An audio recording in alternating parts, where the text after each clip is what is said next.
The Jewish people had experienced all the ups and downs of desert life.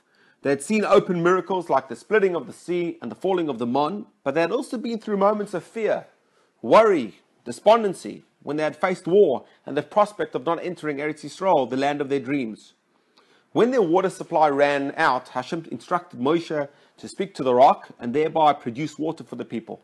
Moshe instead hit the rock and as a result was told that he would not be the one who would lead the Jewish people into Eretz Yisrael. The Talmud relates the famous story of the great sage Rabbi Akiva, who at the age of 40 was still an illiterate shepherd.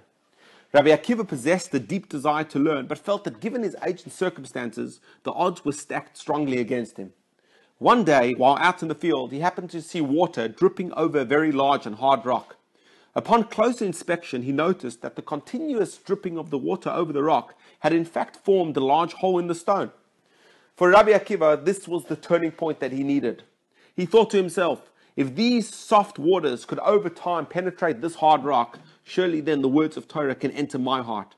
Rabbi Akiva went on to become one of our greatest leaders of all time. The hole in the rock that Rabbi Akiva saw was not formed by a huge torrent of water falling on the rock at one time. In fact, even if this had happened, it is highly unlikely that the waters would have made any impact on the rock.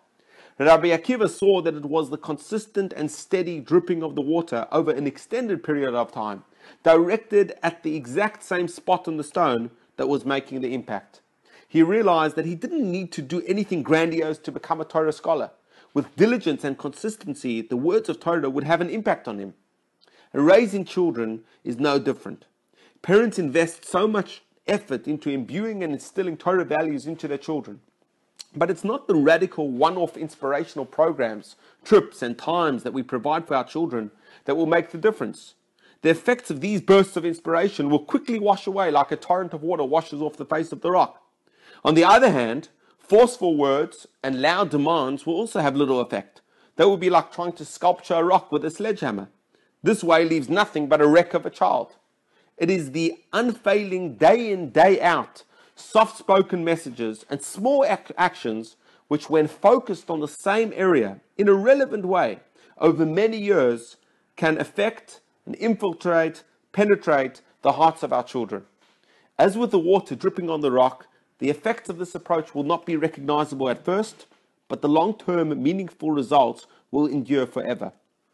As parents, we should always bear in mind what Hashem told Moshe Rabbeinu. Through simple, soft, consistent, and directed speech, even a rock will produce water. Good Shabbos.